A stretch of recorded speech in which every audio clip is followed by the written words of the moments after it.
Entonces con eso se compraba todo lo demás. Digamos. Eso es lo que Frondizi después criticó como el modelo agroimportador. Perón inauguró en el fondo otro modelo que yo lo llamaría un modelo industrial protegido. Perón decidió industrializar el país, pero con altas protecciones aduaneras, porque si no, no podía competir. Entonces cerró la economía, trajo capitales, algunos eran nacionales, otros no, y los protegió para que pudieran desarrollarse sin competencia extranjera, ¿no? Entonces el rol del campo, que es ahora un tema muy actual, el rol del campo cambió. El campo antes era el gran proveedor de divisas, porque todo lo que se conseguía era porque se vendían los productos del campo, ¿no? Inclusive había un ministerio de Agricultura, que era el más importante de todos los ministerios. Hoy es apenas una secretaría, piensen en Urquiza y piensen en la importancia que tiene, ¿no? Entonces, contra ese modelo, Perón inaugura un modelo industrial muy protegido. Toda América Latina lo hizo, ¿eh? Habría que analizar otro día las teorías de Prebisch, las teorías del deterioro de los términos de intercambio. Todo eso llevó a que América Latina no confiara en el comercio internacional, porque creía que ese era el instrumento de la explotación. Entonces hicieron todos una industrialización hacia adentro, que tenía dos problemas. El primer problema es que, bueno, al principio le va bien, porque usted, por ejemplo, diga, voy a fabricar automóviles. Después de la guerra, nadie tenía un automóvil. Entonces, los primeros años había una demanda enloquecida de automóviles, hasta que usted cubre la demanda y tiene que salir a exportar. Pero no puede salir a exportar porque sus autos son muy caros para la competencia internacional. Y ahí se para el modelo. A Frondizi le pasó también. Digamos, la industria protegida, cuando tiene que salir, ¿cómo hace? Y una de las maneras de salir era asignarle al campo otro papel. El campo ya no era el proveedor de divisas o de bienes importados, era el que tenía que dar alimentos baratos a la población que no ganaba sueldos caros. No, si usted tiene una industria poco competitiva, paga sueldos de hambre. Para que no haya hambre, tiene que comer artículos baratos. Entonces el rol del campo, y contra el cual se están rebelando ahora de alguna manera, es: vos le asegurás a la gente que coma barato. Yo no le aseguro altos sueldos porque no puedo competir. Pero gracias a vos vas a poder comer razonablemente bien. Así que ahí cambió de cuajo el modelo económico argentino. Bueno, mi nombre es María Belén Piñero, soy estudiante de la Universidad Católica. Usted habló de la nacionalización de los ferrocarriles y medios de comunicación. ¿Qué opina acerca de esta política económica y cree usted que esta nacionalización favoreció al país? El problema es, digamos, yo conozco países que tienen empresas en manos del Estado muy bien llevadas y otras que tienen empresas que pueden ser privadas o públicas muy mal llevadas. Los ferrocarriles fueron muy mal llevados porque apareció el nombramiento político, el amiguismo. Entonces, de golpe, los ferrocarriles, que tenían más o menos pocos empleados, llegaron a tener 100.000, porque eran todas posiciones políticas que no requerían eficiencia, sino conexiones. De manera que, en verdad, digamos, la industria argentina en manos del Estado, la verdad que fue un desastre. Pero no tiene por qué ser un desastre. Hay muchas empresas públicas en otros países bien manejadas, inclusive en el Uruguay. Pero acá afuera, la irrupción, como la política irrumpió, y se nombraba a los amigos. Entonces usted tenía o empresas privadas, muchas en manos extranjeras, eficientemente manejadas, pero no argentinas, o empresas argentinas, pero ineficientemente manejadas, ¿no? Entonces, por eso Perón, más o menos lo decía en la clase recién, 49-50 se acabó la fiesta. Sí, toda esa plata, él había acumulado muchísima plata en la Segunda Guerra, porque como no le pagaban, por fuerza estábamos llenos de plata. Y entonces hubo unos primeros años de euforia, que ahí Perón subió los sueldos, todo el mundo vivía mejor, fue la etapa como romántica, ¿no? Pero eso se acabó. Cuando se acabó, viene gente como Gómez Morales, sí, peronistas austeros, que empiezan a ajustar, ¿no? Y entonces el modelo sufre un cambio fundamental. Perón empieza a hablar de productividad, ¿no? Porque ya se está acercando a la realidad económica, ¿no? ¿Qué tal? Buenas noches. Mi nombre es Gonzalo Moreira, soy alumno de la Universidad de Morón y mi consulta tiene que ver con que, pensando que Perón era un hombre tan estratega y tan táctico, ¿qué pudiese haber hecho que no tuviese un rumbo? No, era totalmente racional. Era de una frialdad espeluznante. Le cuento un cuento que me contó a mí el general Embrioni. El Embrioni fue asistente militar de Perón en los primeros años, el 49, 48, 50, ¿no? Y me contó, y era muy típico de Perón, él le encantaba el box, por ejemplo. Era muy deportista, le encantaban los deportes. Iba siempre a Luna Park, a todas las peleas de box, ¿no? Y un día, que estaba en una pelea, la gente lo vivaba, sería el 47, por ahí, ¿no? Lo vivaron como locos y él saludaba así, era impresionante, ¿no? Ahora, cuando se sienta, le dice a Embrioni, que era su asistente, estos HDP hoy me vivan, mañana me cuelgan. Ahora, ¿se da cuenta lo que es la frialdad mental que hay que tener para no dejarse llevar? Fíjense, piensen en Galtieri en la Plaza de Mayo. El tipo estaba borracho de gloria, ¿no? Nada. Hay otro cuento terrible para mostrar. Yo no lo digo como crítica, es decir, es el político, ¿no? Que hace lo que cree que tiene que hacer. Cuando estaba muriendo Evita, que estaba muriendo de cáncer, en el 51 por ahí, lo llaman a un famoso embalsamador, que se llamaba Ara, famoso en español. Y Ara llega y dice, mire general, yo para asegurar mi trabajo profesionalmente, debo empezar a inyectar a la señora cuando todavía está viva. Aunque le acorte un poco su vida, que de todas maneras no tiene mucha. Y Perón lo miró y le dijo, proceda. Digo, para entender, es decir, Perón podría haber sido Luis XIV en Francia, Fidel Castro en Cuba, Reagan en Estados Unidos. Era el político absolutamente político, ¿no? Entonces, claro, era una eficiencia tremenda. Por eso, me acuerdo, para un cuento, ¿no? Hace unos años, ustedes eran muy chicos, no sé si habían nacido, hubo un gran match de ajedrez acá, entre Spassky y Fischer, ¿no? Fischer era el campeón americano y Spassky el ruso. Entonces le preguntaron a Najdorf, ese gran campeón argentino, ¿quién va a ganar? Y Najdorf dijo, va a ganar Fischer. ¿Y por qué va a ganar Fischer? Bueno, va a ganar Fischer, dijo Perón. Dijo Najdorf, va a ganar Fischer porque Spassky es un gran ajedrecista, un caballero y ama la vida. En cambio Fischer es solo un gran ajedrecista, ¿no? Esta es la idea, ¿no? Entonces, Balbín, por ejemplo, un romántico, Frondizi con su desarrollo, Perón era puro político, entonces ganaba, era como lo de Fischer, ¿no? Buenas noches, mi nombre es Ayelen Saavedra. No sé cuánto me queda, Pablo. Sí. Bueno, está bien. No, porque se le paró el relojito por eso. Buenas noches, ahora sí. Sí, ahora la escucho. Mi nombre es Ayelen Saavedra, estudio Relaciones Internacionales en la Universidad de Belgrano y usted en un momento habló de que Perón quería tener a toda costa el pueblo organizado y mi pregunta sería que si usted considera que la intención de controlar los medios o la opinión pública en general es una característica recurrente en los gobiernos peronistas, teniendo en cuenta la situación del gobierno actual. ¿Encuentra un paralelismo entre ambos gobiernos en este aspecto usted? Yo a Kirchner le encuentro mucho paralelismo con el primer Perón, cuando Perón avanzaba y tomaba todo, ¿no? Perón, hay varios Perón. Perón aprendió mucho, y el Perón viejo estaba lleno de sabiduría. Por ejemplo, yo sabía que el antiperonismo no había con qué darle. Al principio creyó que había con qué darle. Entonces después el Perón final, que se abraza con Balbín, es un viejo sabio, ¿no? Pero en Kirchner veo mucho parecido al primer Perón, ¿no? Esa cosa. Y usted me preguntaba, ¿qué me preguntaba del peronismo?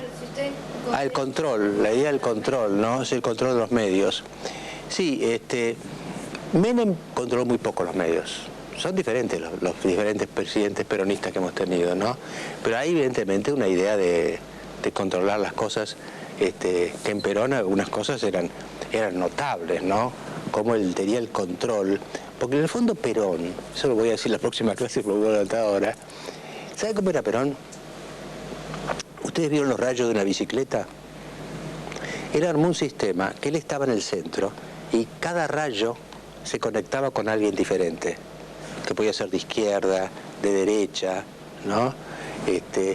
Y ese alguien, que podía ser un facho total, un bolche total, tenía una relación especial con Perón, pero no con el que estaba al lado de él, porque se odiaban, por eso en Ezeiza se matan, ¿no?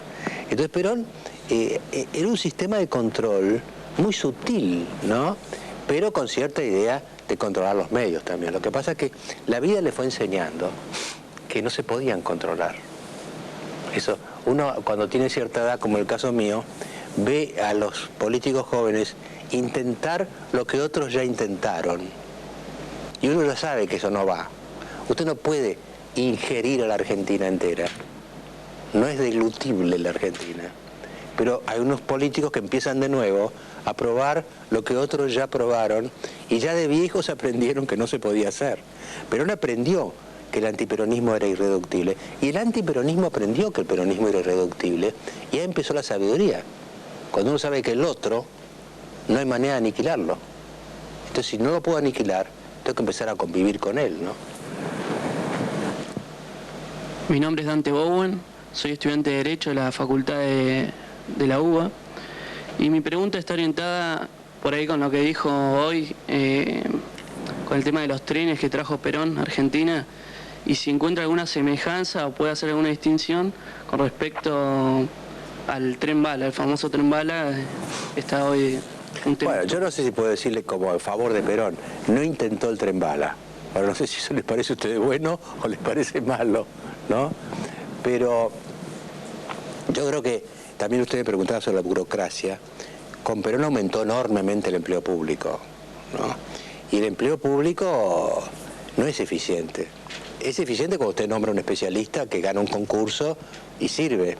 Pero cuando usted está llevando gente para conseguir apoyo político, ese no va a ser un buen empleado público. O va a haber 3 donde delegar 1. Y eso le pasó.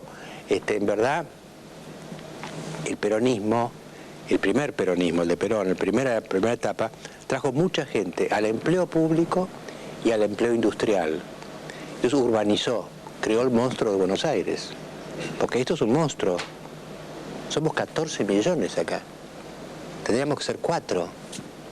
Porque no hubo una política territorial de decir, bueno, pará, esto es inmanejable. Entonces aparecen las villas miserias, aparece todo lo que vino con eso. No fue previsto, ¿no? Entonces, claro, uno cuando ve el peronismo del lado de acá, del lado de lo que pasó después, ¿no? Evidentemente el peronismo tuvo una gran virtud que incorporó a todos esos que estaban afuera. Lo que llama hoy inclusión. Pues, tuvo una inclusión fenomenal, porque toda esa gente estaba fuera del sistema, ¿no? Cuando llegaba el 17 de octubre del 45 y decían vamos a mojarnos las patas en la Plaza de Mayo, es lo que decían, ¿no? Cuando llegaban, la gente que los miraba de la clase media, de Callao y Santa Fe, no sabía que existían. No sabía que existían, ¿no? Entonces esa incorporación fue evidentemente buena para el país. El tema es cuánto se pagó, es decir, cuánto costó. O la pregunta sería, ¿no se pudo haber hecho mejor? De manera que el país siguiera creciendo y siguiera siendo eficiente y pudiera competir. O la única manera de hacerla así, digamos, de una manera casi bárbara, ¿no? Esa es la gran pregunta. Pero evidentemente lo que yo le decía al principio de la clase, y creo que ya vamos terminando, ¿no? Queda una.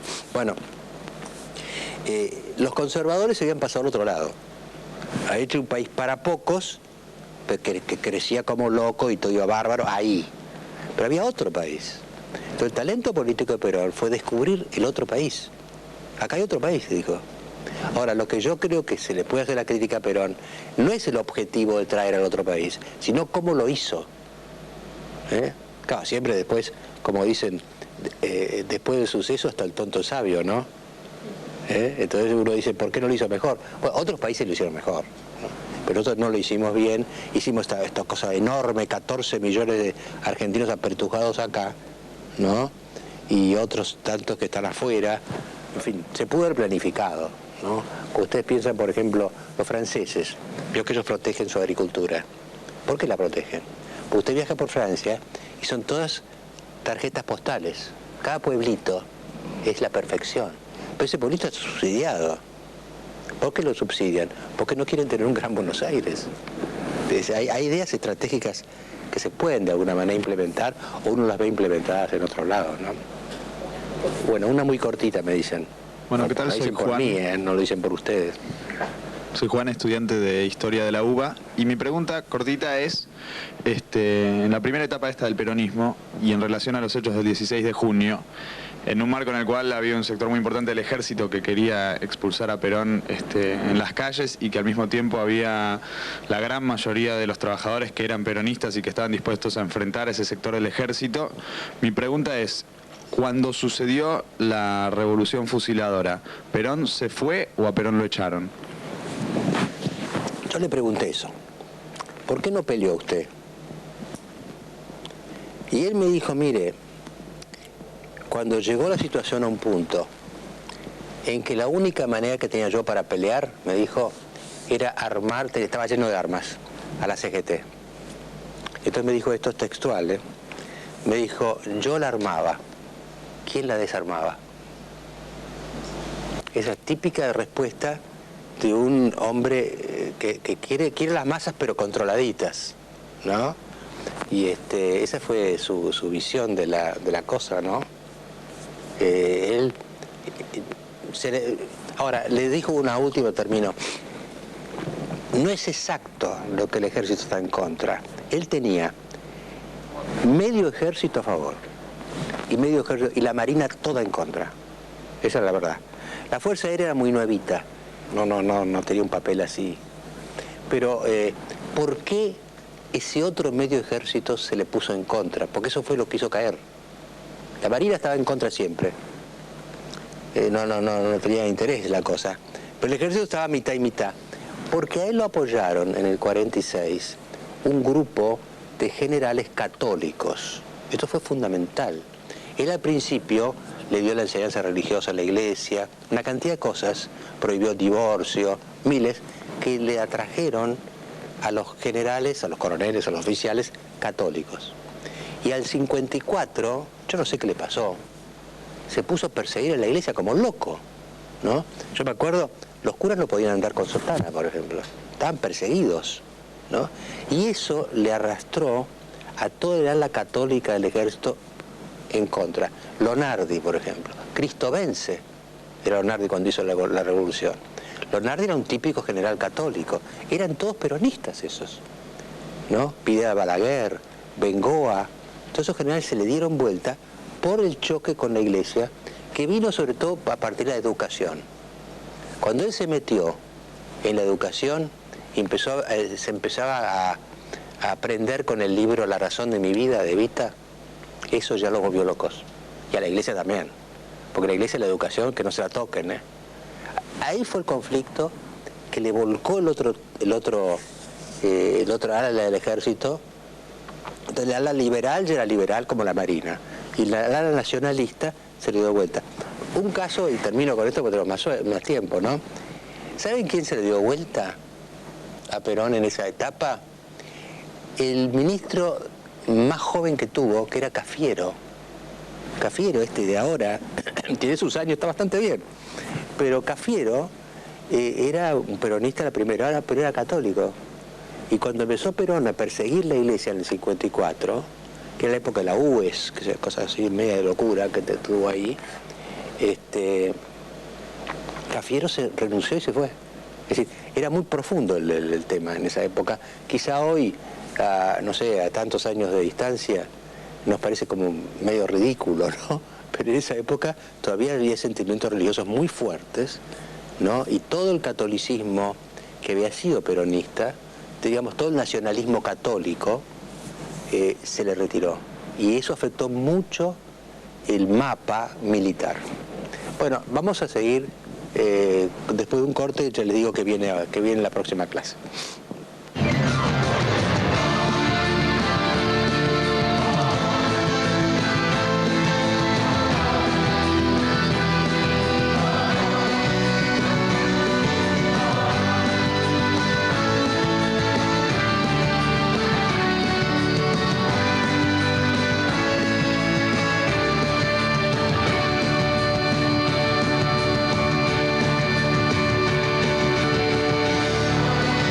Mira lo que es el nuevo Samsung F250. Imagina las mejores bandas en tu celular. Escucha bien, elegí y crea tus propios temas. También puedes ganarte este y participar en el sorteo para ganarte esta.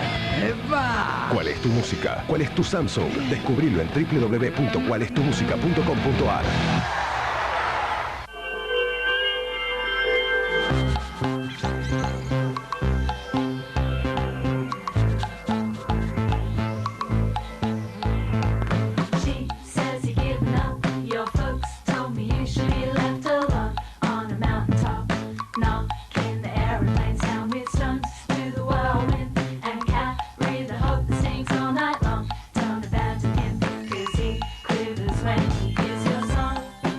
Ya te traigo el flancito. Si te estás cuidando, ¿cómo le decís que no al flan de la abuela? Con ternura. Flan Ser. Ah, le decimos que sí. Flan Ser. Ese sabor casero que esperás del flan, pero 0% grasa. Bueno, ahí está, saludo a los capitanes, muy bien, ya, el agua, Pato, y van avanzando por las aguas turbulentas, de vuelta, ahí está, muy bien, Nachito.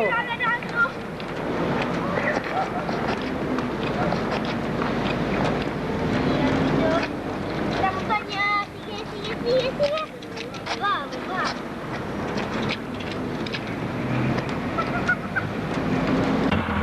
Vos valés. Disfrutar de tu motocicleta con responsabilidad. Te lo recomienda la Cámara Argentina de la Motocicleta. Ahora, tus ganas tienen premio. Presentando en el comercio de tu barrio 3 etiquetas, más la compra de una botella de Ser, te llevas otra igual gratis. Disfruta Ser y llena tu cuerpo de ganas. Hospitales, escuelas, calles seguras, comedores infantiles, asistencia a la tercera edad. Cuando juegues, pensá en los que también van a ganar además de vos. Lotería de la Provincia.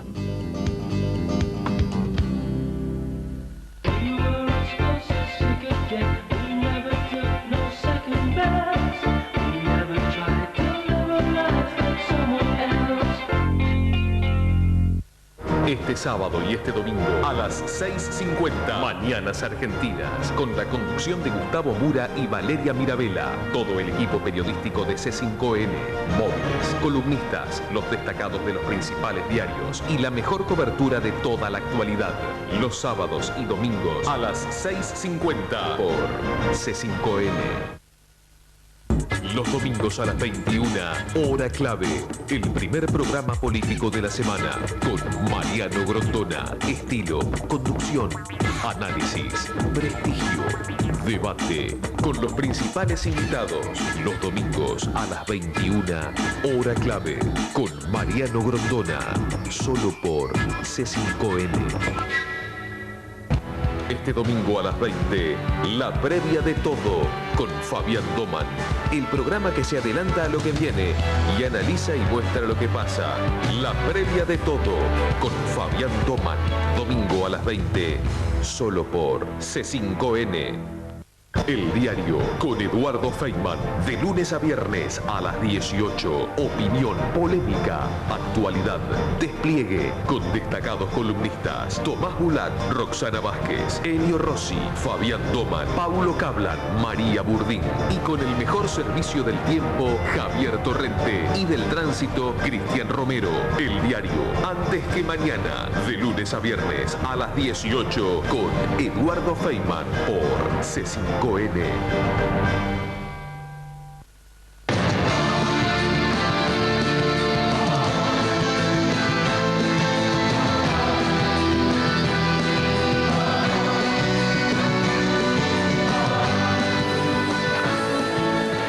Bueno, la próxima clase vamos a terminar la historia de Perón. Es interminable, la verdad, pero vamos a tratar de disciplinarnos un poco y haremos una segunda y última parte de Perón. Y lo que pienso hacer el otro sábado es la historia de la Argentina militar. Los 30, los 45, los 55. Hubo 50 años que la Argentina políticamente fue militar, ¿no? Así que con eso terminaríamos un poco el ciclo Frondizi y Perón militares. Así que les agradezco muchísimo a todos, a los oyentes también, y será hasta el próximo sábado. A todos, el modo de comunicarse con nosotros es horaclave@c5n.com. Al final resumiremos los mensajes. Muy bien. Bueno, hoy por la tarde, las primeras horas de la tarde, con muchos otros acompañamos a Bernardo a su tumba en el Parque Memorial. Fue una ceremonia muy linda que presidió el padre Raúl Siders, que lo había conocido de joven. Dijo cosas muy lindas. Hubo pequeños discursos, ya no en la capilla, sino en la propia tumba, digamos, que está abierta. Y ahí dijeron palabras muy, muy sentidas, muy justas. Carlos Aguinis, Carlos Pañi, y una cosa muy emocionante porque cuando ya lo enterraban, hubo una canción, la Dios Nonino, de Piazzolla, que él quería tanto, ¿no? Yo también tuve que decir algunas palabras para despedirlo. Y, no sé, me pareció útil decir algo parecido a lo que voy a decir ahora, porque a mí en la vida hay algunos momentos, algunas palabras que me dieron vuelta a la cabeza, ¿no?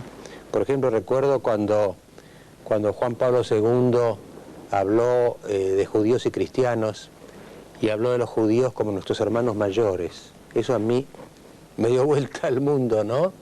Y empecé a verlos como hermanos mayores y creo que muchos de ellos empezaron a vernos a los cristianos como hermanos menores, y a partir de ese enfoque cambia todo, ¿no? Cambia toda la perspectiva de la relación entre dos comunidades milenarias. Y también me pasó, yo lo contaba hoy frente al cuerpo de Bernardo, no frente al alma de Bernardo, de qué manera me impactó a mí la primera encíclica de Benedicto XVI, ¿no?